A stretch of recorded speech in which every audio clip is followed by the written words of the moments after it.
All right. Well, I want to give you an update on an important case in the UK because a woman who was fired for saying that men cannot be women has won a judgment of over £100,000. That is, I want to say off the cuff, about $140,000 because the pound is strong right now.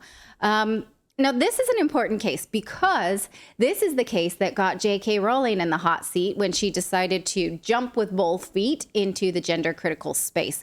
Here's the tweet that launched 1,000 ships. This was in 2019 when J.K. Rowling said, "Dress however you please, call yourself whatever you like, sleep with any consenting adult who'll have you, live your best life in peace and security, but force women out of their jobs for stating that sex is real. Hashtag I stand with Maya, hashtag this is not a drill." So this is the tweet that got her called a transphobe. So transphobic, saying do whatever you want, but don't hurt women for saying that sex is real.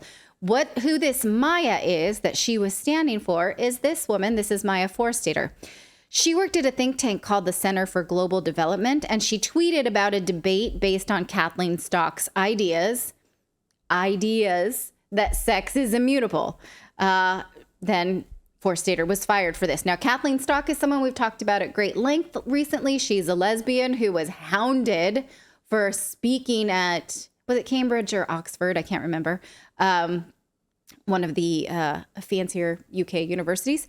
And they wanted to kill her, basically. And so we saw the footage of her needing bodyguards in the year 2023 to walk in to speak about intellectual honesty, because she has said, she didn't plan to say it, but she has said men cannot be women and gender ideology can hurt women. And for saying that, she needed a bodyguard. For saying that, Maya Forstater was fired. And then for saying that she stood with these people, J.K. Rowling was witch trialed. Now, worth noting that Forstater won her case for wrongful termination, but only after an appeal, because originally she lost her court case. And in her first court case, she was dragged out in front of a jury, and the judge ruled that her belief in biological sex was, quote, not worthy of respect in a democratic society.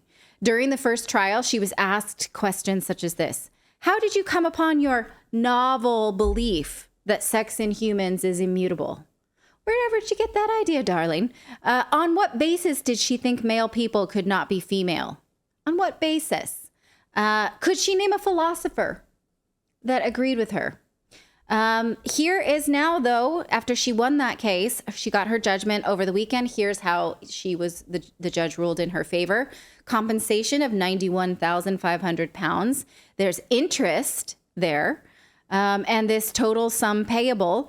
And again, some of it was sort of awarded on the basis of the fact that her employer had harassed her and harangued her and called her, just dragged her out in front of the media saying she's an extremist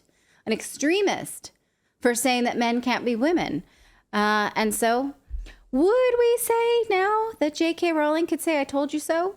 She stood with Maya. Maya's won now. I don't know. What it does mean, though, is that if your employer or you as an employer fire somebody for saying that sex is real and that a man cannot be a woman or vice versa, you could face an employment lawsuit and judgments such as these, because it is still legal right now in the UK to say that men are men and women are women, and those two sexes are distinct. That's still legal in the UK. In the US, different story. A new law in Michigan would make it a felony to disrespect someone's gender identity, just disrespect it. This is a bill that was passed in the House in Michigan and is headed to the Senate. It says that if you are guilty of harassing someone, according to this Michigan bill, you could face a fine of up to $10,000 and 2 years in prison. Now, you can't harass people based on certain things like sex, race, gender, and gender expression. Now, here's how they define gender expression. We get it. It's different than assigned at birth. If you have to say it, we know what you mean. And if you intimidate them, that means that you're willfully causing them some kind of harassment to the point where they feel terrorized, frightened, or threatened, and that actually causes the victim to feel terrorized or threatened. Interesting, it says intimidate. Like, you don't have a right to intimidate people. It's not a constitutionally protected activity or conduct that serves a legitimate purpose, which makes me laugh because I'm like, have you met the Justice Department? It's kind of what they do, right? Intimidation is not, it's not a protected activity. It's not a free speech to intimidate. Does that mean then that it's illegal? Does that mean then that it's a felony, that it's punishable by $10,000 and 2 years in prison if you make someone feel a certain way? Now, we've seen how far these trans rights activists go to point out what is called hate speech or feel intimidated. That is, it's a wide net, and it's impossible to prove, which means that it always exists if it's impossible to prove. Because I can't tell you how you feel, right? I can't tell you that you didn't feel any which way. If I say I felt this way, I felt it. It's a trump card. So again, these things will not be according to this law, it doesn't specifically say it. And I've seen some sort of YouTubers say, well, this means that misgendering somebody is a felony. It doesn't say that, but it does say that you're intimidating someone. So let's, in this instance, say that, someone says, I'm a breastfeeding man. I do this. I'm a breastfeeding transgender woman, right? But biological men. And I'm doing it. And you say, no, you're not. And that's harmful for the child. And you're a man. Then that makes that person feel terrorized because in their head, they're a woman. And I don't like to hear this. I don't want to hear you telling me that I'm not a woman. I feel terrorized, frightened, and threatened.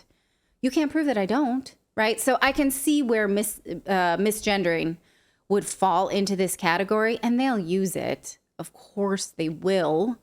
This is a terrifying bit of legislation. It, again, has to pass the Senate, and then it'll go to the governor's office. Who knows? Who knows? Thank you so much for watching this segment here at Redacted. We are live every day at 4 p.m. Eastern Time, trying to share the stories that the mainstream media will not cover. You should also come over and join our community of Redacted Rebels over at redacted.inc. That's our private locals community where we can share exclusive content that we simply cannot share here on YouTube. Come over and join the rebellion together right now by going to redacted.inc. We'll see you next time.